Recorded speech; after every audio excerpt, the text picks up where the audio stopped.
Modi properties వాళ్ళది ఇంకో magic చూపిస్తాను మీకు. ఇప్పుడు నేను నిలబడ్డది మీరు గేట్ అనుకుంటున్నారు కదా, యాక్చువల్గా ఇది నాలా. ఒక్కసారి వెనక్కి చూపి అక్కడి నుంచి స్ట్రెయిట్గా ఇటు రావాల్సిన నాలా ఇది.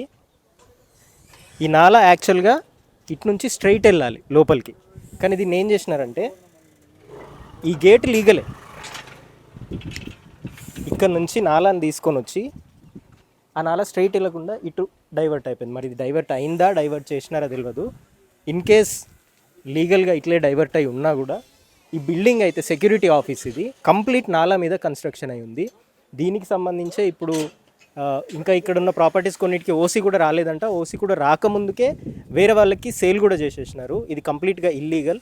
సో ఓసీ రాంది కూడా నాకు తెలిసి ఈ ఇష్యూ వల్లనే రాకపోయి ఉండే అవకాశం ఉండొచ్చు. బట్ ఓసీ రాకపోయినా బిల్డింగ్స్ అయితే అమ్మేసినారు, విల్లాస్ అయితే అమ్మేసినారు. ఈ వెనకాల కూడా మీరు చూడొచ్చు క్లియర్గా ఈ సెక్యూరిటీ ఆఫీస్ మొత్తం ఈ నాలా పైనే ఉంది. దీనికి సంబంధించి వెనకాల ఇంకొన్ని విల్లాస్ కూడా సేల్కున్నాయి.